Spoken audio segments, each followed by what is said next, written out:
कुछ स्वदेशी हैं। साथियों, जून के महीने में ही एविएशन सेक्टर में भी देश ने एक बड़ी सफलता पाई। C295 यह विमान मेड इन इंडिया है और C295 विमान ने अपनी पहली उड़ान पूरी की है और ऐसे 40 विमान भारत में ही बनाए जा रहे हैं। इससे एमएसएमई और एरोस्पेस सेक्टर को नई शक्ति मिल रही है, रोजगार के अवसर बढ़ रहे हैं और आत्मनिर्भर भारत का संकल्प भी मजबूत हो रहा है। इसी महीने डीआरडीओ ने स्वदेशी long range land attack cruise missile का भी सफल परीक्षण किया है। इसको डीआरडीओ की लेबोरेटरी और इंडियन इंडस्ट्री पार्टनर्स ने मिलकर बनाया है। यानी आज समुद्र से लेकर आकाश तक हमारा भारत अधिक सुरक्षित और आत्मनिर्भर बन रहा है। साथियों, जून में एक और आयोजन हुआ जिसमें पूरी दुनिया भारत के प्रयासों से जुड़ी और ये कार्यक्रम था अंतर्राष्ट्रीय योग दिवस। इस बार दुनिया के 2500 से अधिक स्थानों पर योग के अनेक विविध कार्यक्रम हुए। हमारे देश में करोड़ों लोगों ने स्थान स्थान पर योग कार्यक्रमों में हिस्सा लिया। इस महीने अहमदाबाद में आयोजित विश्व योगासन चैंपियनशिप की भी बड़ी चर्चा हुई। इसमें भारत ने कुल 114 पदक जीते। इनमें 102 गोल्ड मेडल भी शामिल है। भारत इस चैंपियनशिप की पदक तालिका में पहले स्थान पर रहा। मैं सभी विजेता खिलाड़ियों को बहुत बहुत बधाई देता हूं। साथियों, किसी भी राष्ट्र की आत्मा उसके लोग होते हैं और जब उस देश के लोग कोई संकल्प लेते हैं तो कोई भी शक्ति उन्हें अपने लक्ष्य से डिगा नहीं पाती। राष्ट्र निर्माण में जन भागीदारी की ये ताकत भारत की बहुत बड़ी पूंजी है और इस जन भागीदारी का हम बार बार अनुभव कर रहे हैं। साथियों, पश्चिम एशिया में बनी युद्ध की स्थितियों को देखते हुए मैंने देशवासियों से कुछ आग्रह किए थे। मैंने कहा था कि जहां तक संभव हो कुछ समय के लिए गोल्ड सोना खरीदने से बचें। लोगों से कहा था कि विदेश में छुट्टियां मनाने से बचें। मैंने लोगों से कार पुलिंग को भी बढ़ावा देने की अपील की थी।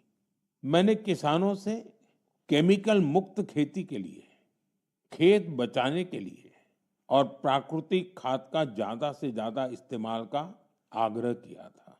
साथियों, मैं देश के हर नागरिक का आभारी हूं कि मेरी अपील का उन्होंने न सिर्फ समर्थन किया बल्कि हर तरफ से उसमें अपना सहयोग कर रहे हैं। मुझे कई परिवारों ने संदेश भेजकर अपने अनुभव साझा किए हैं। कितने ही परिवारों ने तय किया है कि घर के विवाह में इस बार सोना नहीं खरीदेंगे। जरूरत पड़ी तो पुराने सोने को रिसाइकल करके नए गहने बना लेंगे। कितने ही लोगों ने सोशल मीडिया पर यह भी लिखा है कि कैसे उन्होंने इस बार विदेश यात्रा को टाल दिया है। साथियों, कार पुलिंग को लेकर भी लोगों ने अनेक अनुभव साझा किए हैं। जो लोग हर दिन एक ही दिशा में अपने अपने वाहनों से जाते थे, वे अब साथ जाने लगे हैं। लोग हर संभव बस और मेट्रो का उपयोग कर रहे हैं। इससे पेट्रोल और डीजल की बचत हो रही है। इसी तरह देश के अलग अलग हिस्सों में प्राकृतिक खाद की खपत बढ़ने की भी खबरें आ रही हैं। साथियों, मुझे इस बात की खुशी है कि इस ग्लोबल क्राइसिस का हम भारतीय मिलकर मुकाबला कर रहे हैं। मुझे विश्वास है जन भागीदारी की यही शक्ति हमें मजबूती देगी, हमें सफल बनाएगी। मेरे प्यारे देशवासियों, हमारे देश में जन्मदिन, शादी ब्याह, पारिवारिक कार्यक्रम होने के साथ ही पूरे समाज का भी उत्सव होता है। हर परिवार चाहता है कि उसकी खुशियां दूसरे के साथ भी साझा हो। लोग मेहमानों को उपहार भी देते हैं। साथियों, महाराष्ट्र के नांदेड़ में एक परिवार ने अपनी खुशियां बांटने के लिए ऐसा काम किया है जो चर्चा का विषय बन गया है। यहाँ नांदेड़ के बहादुरपुरा गांव में पेटकर परिवार रहता है। इस परिवार ने सोचा कि अगर खुशी बांटनी ही है तो ऐसी चीज दी जाए जो मुश्किल समय में किसी परिवार का सहारा बने। अपने घर में विवाह के अवसर पर इस परिवार ने गांव के लगभग 3,500 लोगों के लिए दुर्घटना बीमा की व्यवस्था की। हर व्यक्ति को 1 लाख रुपए का बीमा कवर दिया गया। इस पहल के पीछे की भावना बहुत स्पर्श करने वाली है। परिवार ने देखा था कि दुर्घटना के बाद परिवारों को आर्थिक कठिनाइयों का सामना करना पड़ता है। ऐसे समय में एक छोटी सी सहायता भी बहुत बड़ा संबल बन जाती है। साथियों, सरकार देश के करोड़ों परिवारों तक सुरक्षा का कवच पहुंचा रही है। प्रधानमंत्री सुरक्षा बीमा योजना के तहत केवल 20 रुपए के सालाना प्रीमियम, यानी केवल 1 साल के 20 रुपये का प्रीमियम, उस पर 2 लाख रुपए तक का दुर्घटना बीमा मिलता है। अब तक इस योजना से 58 करोड़ से अधिक लोग जुड़ चुके हैं। इनमें करीब 28 करोड़ हमारी माताएं, बहनें, बेटियां हैं, महिलाएं हैं। इस योजना से पीड़ित परिवारों को अब तक जो हिसाब मिला है, 3,700 करोड़ रुपए से अधिक की सहायता मिल चुकी है। साथियों, उसी प्रकार से प्रधानमंत्री जीवन ज्योति बीमा योजना भी उतनी ही अहम है। ये योजना व्यक्ति की दुखद मृत्यु होने पर उसके परिवार को 2 लाख रुपए का बीमा कवर देती है। इसका वार्षिक प्रीमियम सिर्फ 436 रुपये है, मतलब एक दिन का मुश्किल से 1.5 रुपया। इस योजना से अब तक 27 करोड़ से अधिक लोग जुड़े हैं। इसके तहत देश के करीब 11 लाख परिवारों को करीब 22,000 करोड़ रुपए की सहायता मिल चुकी है। ये आंकड़े बहुत बड़े हैं। इन आंकड़ों के पीछे लाखों परिवारों की अपनी अपनी कहानी है। कहीं किसी माँ को बच्चों की पढ़ाई जारी रखने में सहायता मिल गई, कहीं किसी पत्नी को घर की जिम्मेदारियां संभालने का सहारा मिल गया।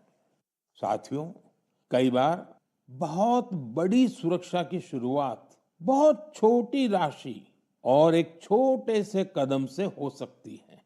छोटा सा भी निर्णय बहुत बड़ा बदलाव करता है। मेरा आप सभी से आग्रह है कि अपने परिवार में इन योजनाओं की जानकारी जरूर साझा करें। मेरे प्यारे देशवासियों, मन की बात में अब बात एक ऐसे विषय की जो हजारों साल पुराना है, हजारों साल से मानव समाज में घर कर करके बैठ गया है। ये विषय है अंधविश्वास का। अंधविश्वास कई बार केवल एक गलत धारणा नहीं होता, वो डर पैदा करता है। और जब डर मन पर हावी हो जाता है तो इंसान सच को देखना ही बंद कर देता है। अंधविश्वास में डूबे लोग फिर बिना तर्क के, बिना सत्य जाने ऐसे फैसले लेने लगते हैं जिनका बड़ा नुकसान होता है। वहीं समाज में ऐसे लोग भी होते हैं जो विज्ञान, अनुभव और तर्क के आधार पर उन धारणाओं को चुनौती देते हैं। अंधविश्वास से विश्वास तक की ये यात्रा आसान नहीं होती। और आज मैं ऐसी ही एक सफल यात्रा के बारे में आपको जरूर बताना चाहता हूं। साथियों, असम में एक पक्षी पाया जाता है। उस पक्षी का नाम है हरगिला। हरगिला एक दुर्लभ पक्षी है। ये प्रकृति को स्वच्छ रखने में अहम भूमिका निभाता है, लेकिन असम के कुछ इलाकों में लंबे समय तक इसे अशुभ माना जाता था। लोग इसे अपने आसपास देखना पसंद नहीं करते थे। कई बार उन पेड़ों को भी काट दिया जाता था जिन पर हर गिला के घोंसले बने होते थे। सोचिए, एक ऐसा पक्षी जो पर्यावरण की सफाई में मदद करता है, वही हर गिला लोगों के डर का शिकार बन गया था। इसी दौरान जीव वैज्ञानिक पूर्णिमा देवी बर्मन ने ये सब देखा। उन्होंने लोगों के मन में बैठी गलत धारणा को बदलने का संकल्प लिया। उन्होंने महिलाओं से बात की। उन्होंने लोगों को विज्ञान के आधार पर समझाया। धीरे धीरे महिलाएं इस अभियान से जुड़ने लगी। फिर एक बड़ा बदलाव शुरू हुआ। जिस पक्षी को कभी अशुभ मानकर भगाया जाता था, वही गांवों की पहचान बनने लगा। हजारों ग्रामीण महिलाएं हरगिला को बचाने के लिए आगे आई। आज उन्हें हरगिला आर्मी के नाम से जाना जाता है। इन महिलाओं ने समाज के साथ संघर्ष भी किया। समाज को समझाने के लिए दिन रात काम किया और अंधविश्वास को पीछे छोड़ करके रहे। उन्होंने दिखाया है, जब सही जानकारी पहुंचाई जाती है तो वर्षों पुरानी सोच भी बदल सकती है। साथियों, मैं अक्सर कहता हूं, जो खेलता है वो खिलता है। आज देश में ऐसे युवाओं की संख्या बहुत तेजी से बढ़ रही है, जो खेल भी रहे हैं और खिल भी रहे हैं। पहले की तुलना में अब कहीं अधिक युवा खेलों को कैरियर के रूप में अपना रहे हैं। मुझे नागालैंड के दो ऐसे प्रयासों के बारे में जानकारी मिली है जो बहुत दिलचस्प है। पहला प्रयास है नागालैंड बेबी लीग। नाम सुनकर आपको जरूर लगता होगा कि ये बहुत छोटे बच्चों की कोई साधारण लीग होगी, लेकिन ऐसा नहीं है। ये 5 से 10-12 साल की आयु के छोटे छोटे बच्चे, फूल जैसे बच्चों की एक असाधारण लीग है। और इन बच्चों के फुटबॉल खिलाड़ियों की एक ऐसी लीग है जो उनकी रफ्तार को और प्रतिभा के लिए उनको प्रेरित भी करती है और उनकी पहचान भी बनाती है। इसकी शुरुआत नागालैंड के अधिक से अधिक बच्चों को फुटबॉल से जोड़ने के लिए हुई थी। 5 से 12 वर्ष तक के लड़के और लड़कियां इसमें हिस्सा ले सकते हैं। ये लीग अब अपने 3 वर्ष पूरे कर चुकी है। इस लीग का बच्चों के मन पर बहुत अच्छा प्रभाव पड़ा है। साथियों, नागालैंड में एक और अच्छा प्रयास हो रहा है।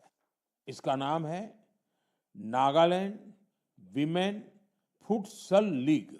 हो सकता है आपके लिए ये फुटसल एक नया नाम होगा। मैं आपको बताता हूँ, फुटसल को इंडोर फुटबॉल भी कहा जाता है। इसमें एक टीम में केवल 5 खिलाड़ी होते हैं। खेल का मैदान भी फुटबॉल के मैदान से बहुत छोटा होता है। इस कारण खिलाड़ियों को तेज फैसले लेने होते हैं। उन्हें अपनी टेक्निक और स्किल का बेहतर इस्तेमाल करना पड़ता है। नागालैंड की विमेन फुटसल लीग हमारी बेटियों को अपनी प्रतिभा दिखाने का अच्छा अवसर दे रही है। मैं ऐसी पहलों के लिए नागालैंड के लोगों की सराहना करता हूं। ऐसे प्रयास देश के दूसरे हिस्सों को भी प्रेरणा देते हैं। साथियों, ये टेक्नोलॉजी का युग है। हर दिन नई रिसर्च हो रही है, नए नए एआई इनोवेशन सामने आ रहे हैं। इस दौर में एक सवाल बहुत महत्वपूर्ण है, लोगों की क्रिएटिविटी को कैसे बचाए रखा जाए। नई टेक्नोलॉजी के साथ आगे बढ़ते हुए हम अपनी जड़ों से कैसे जुड़े रहें, इन सवालों का समाधान खोजा है नालंदा विश्वविद्यालय ने। हजारों साल पुरानी हमारी नालंदा विश्वविद्यालय अब नए अवतार के रूप में भारत का भाग्य गढ़ रही है। 2 साल पहले मुझे नालंदा विश्वविद्यालय के नए परिसर के लोकार्पण का अवसर मिला था। नालंदा विश्वविद्यालय ने शास्त्रार्थ की हमारी प्राचीन परंपरा को फिर से जीवन किया है। शास्त्रार्थ केवल अपनी बात रखने का माध्यम नहीं है, ये वाद, संवाद और मंथन की एक अनुशासित प्रक्रिया है।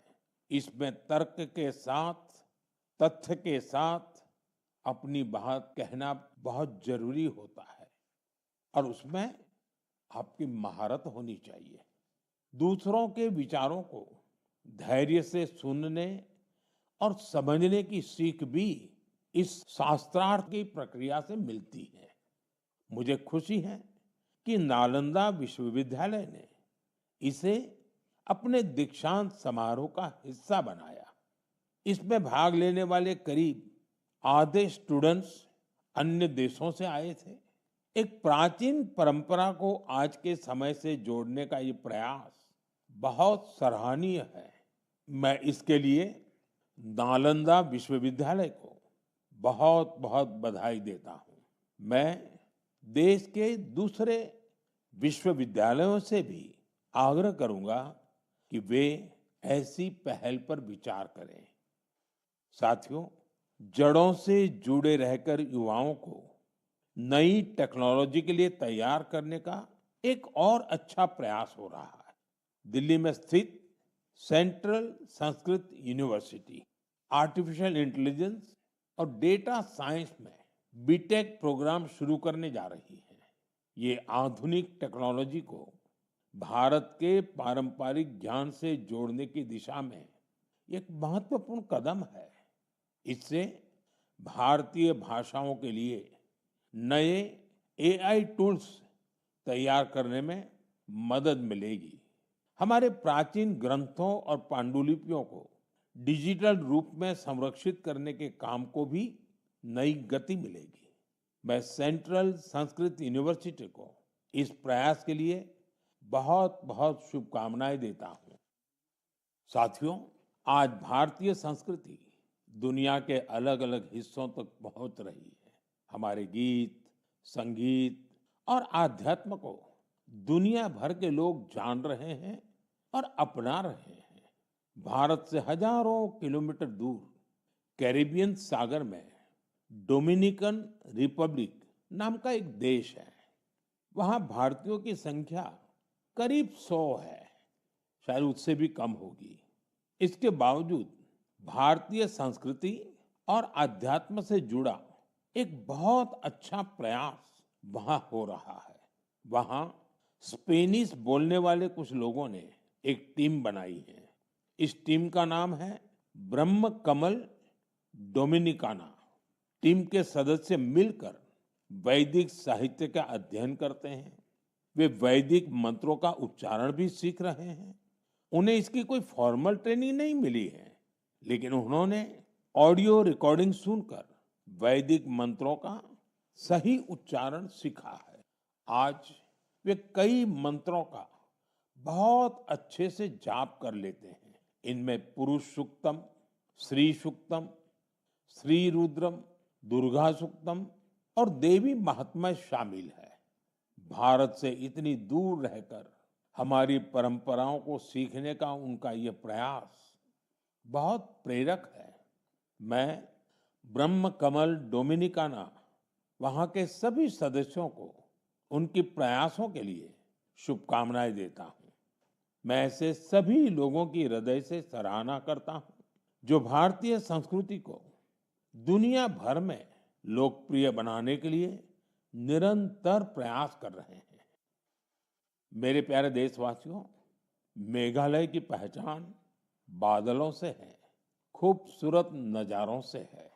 जो मेघालय जाता है उसे वहां के लोगों का अपनापन भी लंबे समय तक याद रहता है। लेकिन मेघालय की एक और विशेषता है जिसकी मैं आज मन की बात में आपसे चर्चा करना चाहता हूं। ये है मेघालय के रूट ब्रिज। रास्ता वाला रूट नहीं, जड़ों वाला रूट। इन रूट ब्रिजों की कहानी बहुत रोचक है। ये ब्रिज कुछ दिनों या कुछ वर्षों में नहीं बनते।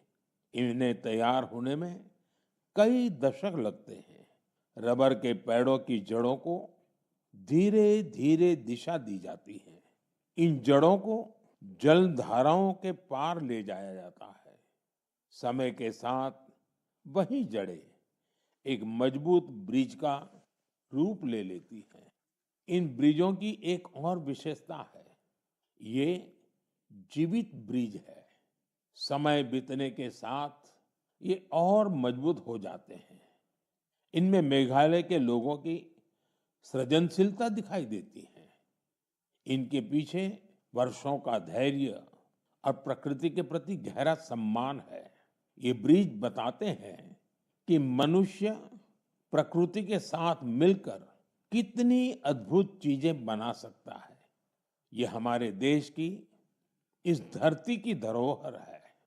अब भारत ने मेघालय के रूट ब्रिजों को UNESCO world heritage site network में शामिल कराने के लिए आवेदन किया है। साथियों, क्लाइमेट चेंज के कारण इन रूट ब्रिजों के सामने कई चुनौतियां भी आती हैं। ऐसे समय में मेघालय के लोगों ने इस प्राकृतिक धरोहर के संरक्षण की जिम्मेदारी भी बखूबी निभाई है। पहले ये पता लगाना भी आसान नहीं था कि ऐसे ब्रिजों की संख्या कितनी है। स्थानीय लोगों ने खुद इनकी गिनती शुरू की। इसके बाद समुदायों ने इन ब्रिजों की देखभाल की जिम्मेदारी भी संभाली। आज स्थानीय लोग 120 से अधिक रूट ब्रिजों की देखरेख कर रहे हैं। कुछ टीमें हर साल इन पुलों की स्थिति की जांच करती हैं। कुछ लोगों ने आसपास के क्षेत्र को मजबूत बनाने के लिए नर्सरी भी तैयार की है। इस तरह के इनके संरक्षण के लिए एक पूरा इकोसिस्टम तैयार हो गया है। आपने देखा होगा, इस वर्ष हैली वारजी को पद्म अवार्ड से सम्मानित किया गया है। उन्होंने अपने जीवन के 50 से अधिक वर्ष इन रूट ब्रिजों की देखभाल में लगाए हैं। उनका समर्पण हम सभी के लिए प्रेरणादायक है। साथियों, आपने कभी इन रूट ब्रिजों की यात्रा की हो तो उनकी तस्वीरें सोशल मीडिया पर जरूर साझा कीजिए। आपकी तस्वीरें दूसरे लोगों को भी मेघालय की इस अनोखी धरोहर के बारे में जानने के लिए प्रेरित करेगी। मेरे प्यारे देशवासियों, हम सभी चाहते हैं कि हमारा गांव साफ सुथरा हो, हमारा शहर सुंदर दिखे। लेकिन शायद ही कभी रुककर ये सोचा जाता है कि हमारे आसपास जो कचरा जमा होता है, कौन उसे साफ करता है। ज्यादातर लोग तो यही मानकर चलते हैं कि ये किसी और की जिम्मेदारी है और वो ही सफाई करेगा। लेकिन हमारे बीच कुछ ऐसे भी लोग होते हैं जो अपनी सोच से हमें बहुत प्रेरित करते हैं। मुझे मध्य प्रदेश के राजगढ़ जिले के ब्यावरा की कुछ बहनों के बारे में जानने का अवसर मिला। उन्होंने अपने आसपास फैले प्लास्टिक कचरे को हटाने का संकल्प लिया। ये नहीं सोचा कि कोई आकर बदलाव लाएगा। उन्होंने खुद शहर भर से प्लास्टिक कचरा और खाली बोतलें इकट्ठा करना शुरू किया। धीरे धीरे ये प्रयास आगे बढ़ता गया और फिर उस प्लास्टिक को इको ब्रिक्स में बदला जाने लगा। आज इन्हीं इको ब्रिक्स का उपयोग सार्वजनिक स्थानों को सुंदर बनाने में किया जा रहा है।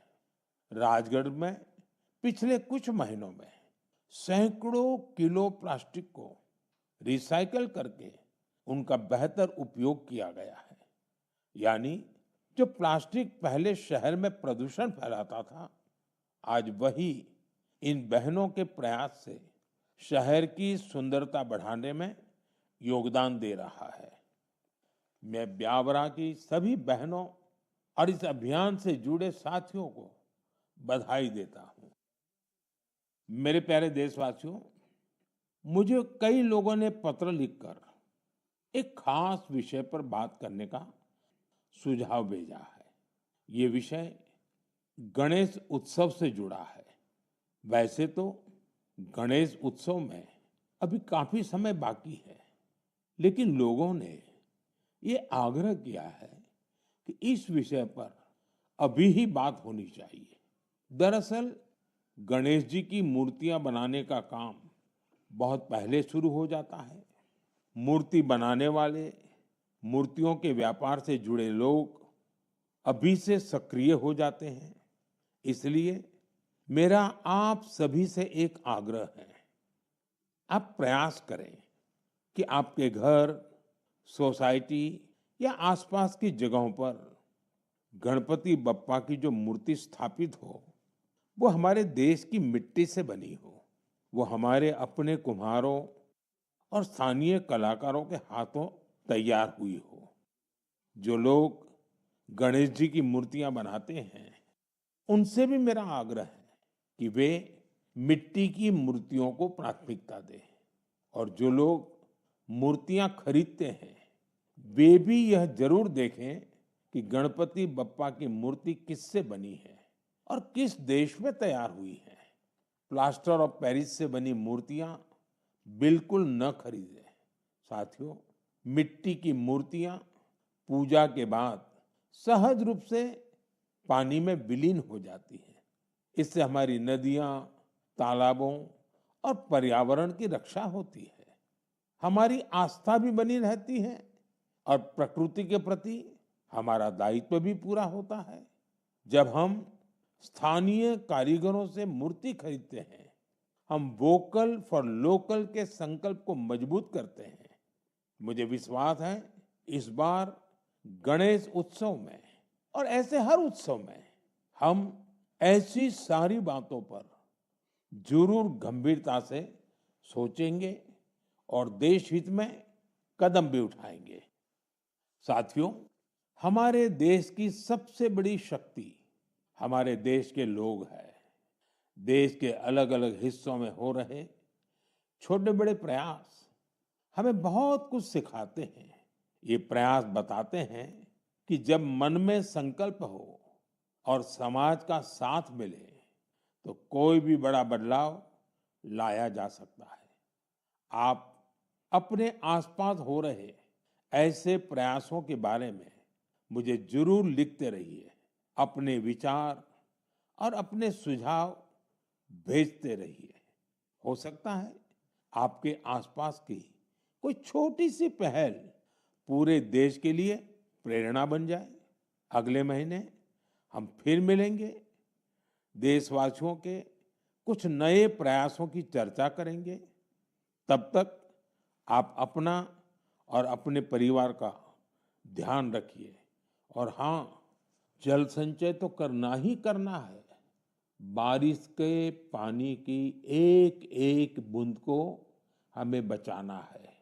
कैच द रेन, ये अभियान जरा भी ढीला नहीं होने देना है। तो मेरा खास आग्रह है, वर्षा का बूंद बूंद पानी हम मिलकर के बचाएं। बहुत बहुत धन्यवाद। नमस्कार।